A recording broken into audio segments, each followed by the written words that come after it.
Right.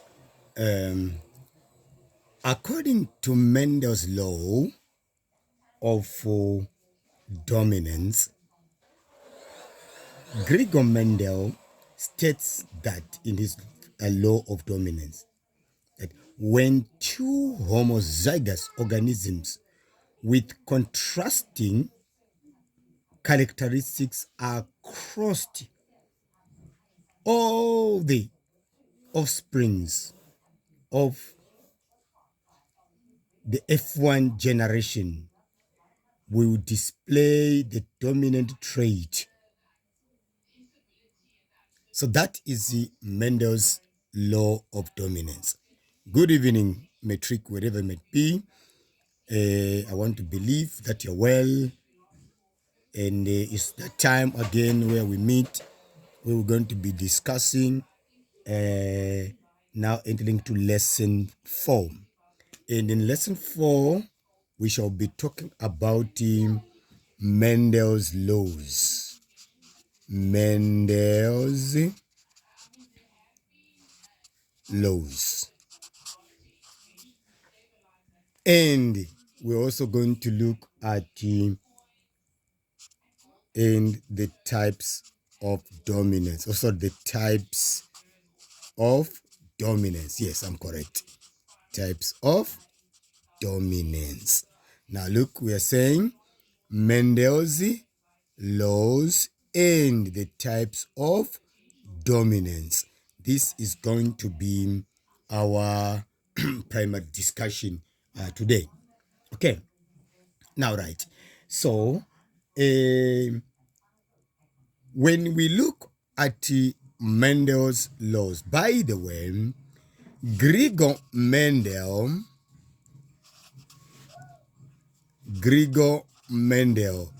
who is Gregor Mendel? Gregor Mendel is is regarded as the father of genetics. Is the what? The father of genetics. What does it mean?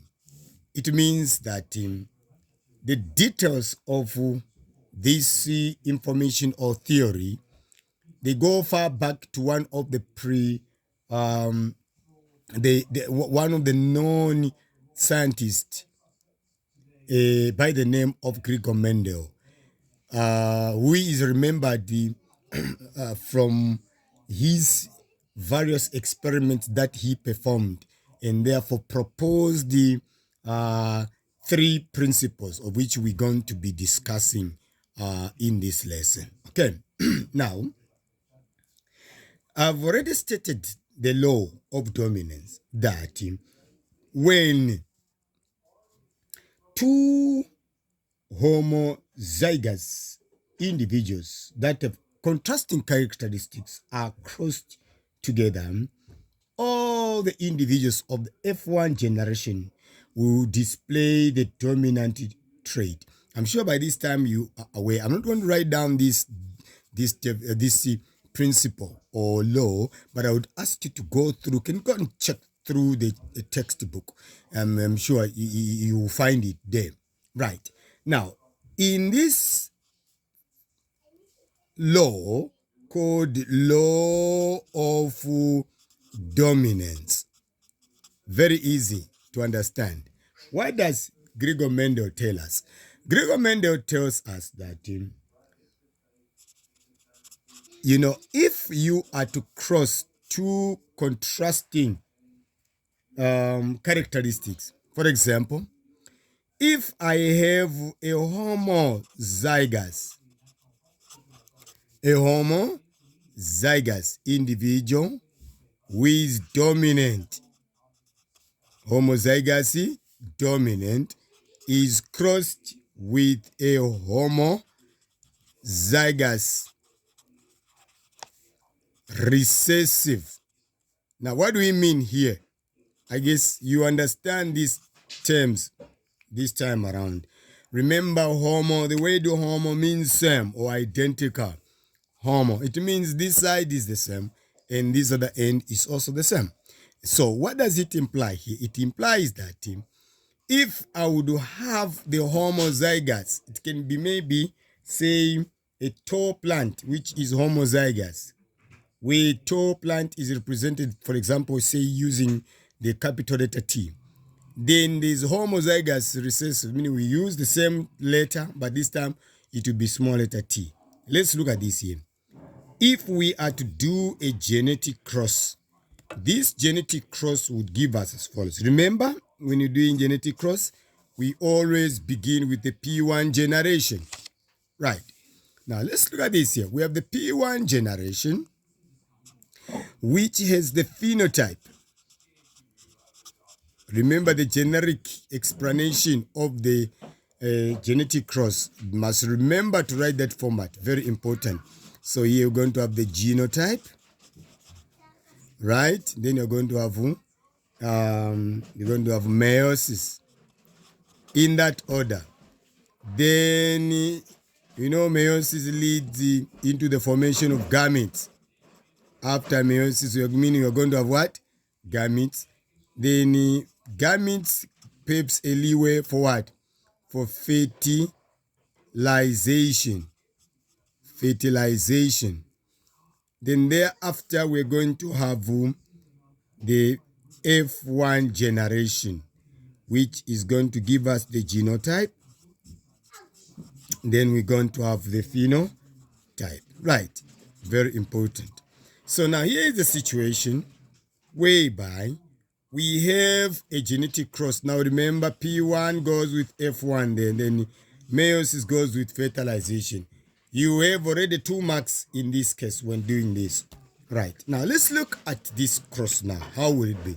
Remember, I've got the homozygous dominant, meaning the phenotype there is tall plant. Right? A tall plant is crossed with a short plant. Can you see? You have tall and short, but now both homozygous. So what do we mean here? It means if we had to write the homozygous genotype for this tall plant, remember we said we are going to use the letter T. So it's going to be T and T. Homozygous, it means they are same. And T, T, they are also same. Now remember again, always when you are writing the genotype in monohybrid cross, the genotype should have only 2 alleles because there are only 2 alleles. I'll highlight that one in the second law. Right. Now, or second principle. So here you're going to have TT and TT recessive. Now, what happens here is that meiosis is going to take place there, where this and that is going to separate. So meaning that we are going to have one gamete there, another gamete there. This one comes there. This one goes there. And crossed by, remember T and T, they also separate. I think you remember when we were looking at meiosis during anaphase 1 and 2. The chromosomes, they separate. Now remember, these chromosomes, they carry the alleles. So these alleles from maternal and paternal, they actually segregate, right? So this segregation, it results into one getting in there and another one there is going to get in there. So now remember, we always have to have 2 gametes. Why 2 gametes? There are 2 gametes because we're talking about the 2 alleles that an individual has for each characteristic. When again, as an individual, you have 2 alleles for each characteristic that you have. Be it height, be it skin color, you have 2 alleles. Remember, one allele came from your mother and the other allele came from your father. So these 2 alleles, therefore, that's why they give us 2 gametes, because the 2 alleles, they separate. And same thing happens there. Right. So that's why I've got 2 gametes. Now, let's look at what happens here. Now, fertilization takes place, where we're going to have this. May it happen that this T comes in there. We're going to have T. And that one from the other opposite sex, what are you going to have? Small letter t. It can be this same t again with that small letter t. What does it give us? It gives us capital letter T and small letter t. Can you see that? Then again, it can be this t and this smaller t. You're going to get also t and small letter t. Again, it can be this again in that one there. What does it give us? It's going to give us capital letter T and small letter t. So which means now it gives us how many individuals or offsprings? You are going to have 4 offsprings. That's 1, 2, 3, 4. Always remember in monohybrid cross, you always have 4 offsprings. Very important. Now, having done so, that is our genotype. So let's look at the phenotype of all these offsprings. If you look at this one, it's got the dominant allele there and the recessive allele. So the recessive allele is going to be masked by the dominant allele. Now we all know that the dominant allele is for tall, while the recessive allele is for short. So the recessive allele is not going to be visible or appear in the phenotype because it's being masked by the dominant what? Allele. So this actually till brings us into the law of dominance, which also can be explained in the sense that the dominant allele always masks the recessive allele. So which implies that this one is going to be tall, this one is going to be tall, so this one is going to be tall and that one tall as well. How many are tall? It means that all 4 offsprings here, all 4 are tall. So this is going to be the phenotype. So meaning that now it satisfies the law of dominance according to Mendel. So very important on that one. Okay, good. Now let's look at this situation again, guys. If say this question they are asking you to say, can you calculate the percentage? Right. Here is a question. If the question was also asking you to calculate the percentage of tall plants and short plants, the percentage of tall and short plants, how do we calculate this one?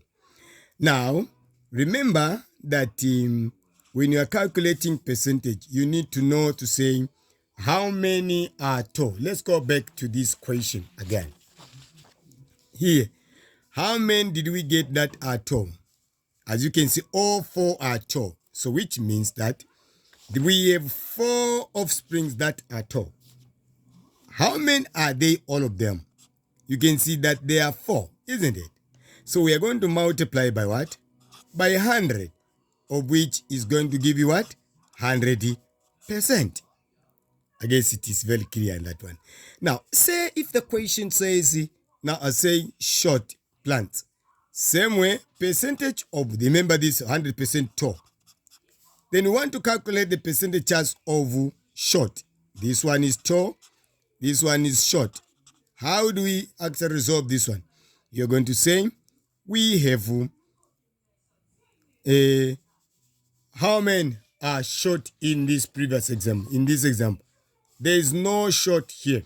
So, if there's no short, 0/4 times 100 gives you 0. There's no need to even show the working here because it will straight away give you what? 100% short. Is it clear? So I hope this actually helps you to understand. Now let's look into this. If say the question says, can you use a genetic cross to show the offsprings that will be resulting if, say, we crossed 2 offsprings of the F1 generation. They say, if we crossed 2 F1 generations. Now, remember, we have F1 generation. All these are the offsprings of F. This is the F1 generation. We have all of them, they are tall. Now they're asking, can you cross two of them? Then see and give the ratio. Let's do this. Cross two F1 generation.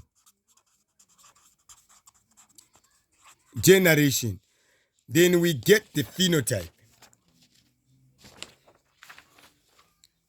To get the F2 generation. Now, let's look into this. The same way we did. Remember, this is another example here. I've just tried to, it's a continuation from the example that I was looking at. Let me say this one, example number 2. Now, they're asking you to cross two F1 generation to get the F2 generation. Now, let's do this. The same thing we did. This time, we're going to say F1. In the F1 generation, we have phenotype, isn't it? Phenotype. Then we have the genotype. We're going to have the meiosis taking place. Then meiosis, remember, gives us gametes. Then fertilization will occur. Fertilization. Then, which is going to give us now the F2 generation. We are going to have the F2 generation. This F2 generation comes with the genotype. Then, which will give us the phenotype. Right. So this is now the diagram that we're going to use, or the generic format of writing a genetic cross. Now for this one, let's look at this here. So two F1 generation, if you look at that, they are all tau. So we're going to say tau crossed with another tau. But remember that the genotype of these tau plants, they are what? They are heterozygous, because they're different. As you can see here, they're different. The word hetero means different. Remember in my lesson, I think that's lesson 2, if I'm not mistaken. Now, crossed with another heterozygous. So what does it give us? Meiosis takes place there, which is going to give us how many gametes? It will give us 4 gametes. Let's look at these gametes. We're going to have T goes there, dominant, and T recessive goes there.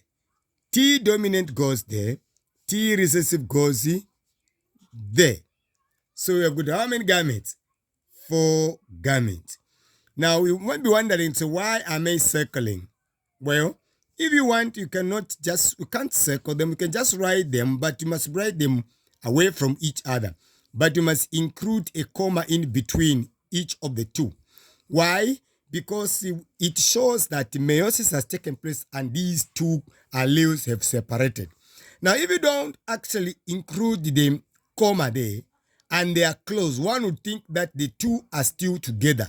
So to avoid this situation, better you circle them. So circle them as gametes. Okay. Now let's look at this here. If we are to cross this, how do we cross this? Now use a different format here. We're going to use a Punnett square now. Let's use a Punnett square. There are 2 ways. You can either use a cross or use a Punnett square.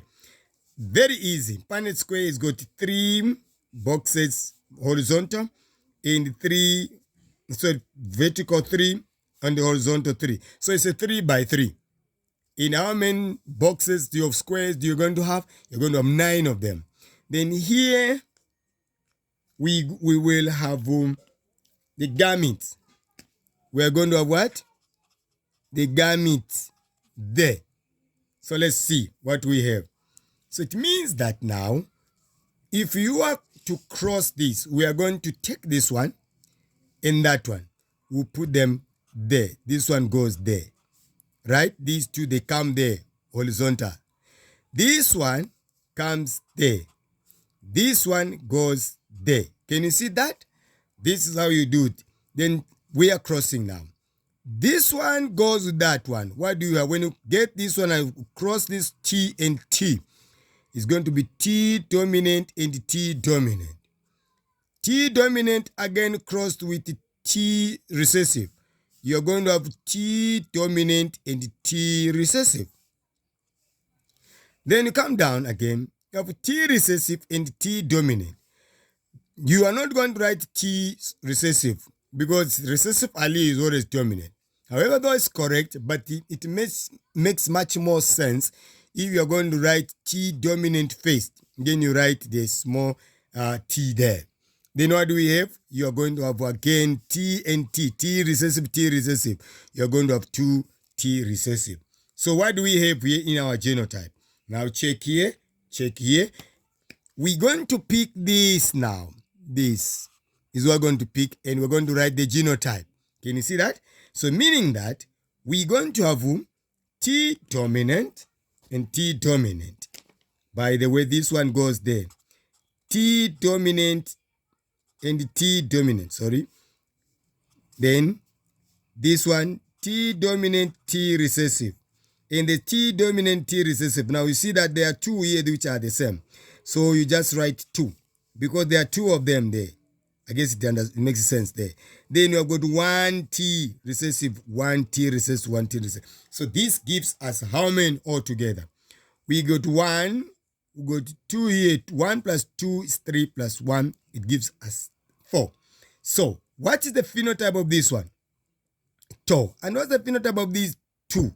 It's 4. So how many are tall? So we are going to have 3 tall plants, and we have got how many are recessive or short? 1 short plant. So meaning that, which implies that we're going to have the ratio in this essence is going to be 3:1. I guess it makes sense because we've got 3 tall and 1 short. So if we are to calculate the percentage, we're going to say 3, that's the percentage for tall. We're going to say 3/4 times 100. What does it give us? It will give us 75%. Then for short, we're going to say, how many are short? 1. How many are they all together? They are 4. If you times 100 there for percentage, it gives you 25%, which actually shows you that here you've got 75% that are tall, which there are more tall plants than they are in that are short, which actually signifies that the dominant allele is still actually the most common one according to the law of dominance. So let me end there. Then in our next lesson, we're going to look at the other 2 types of dominance. Thank you.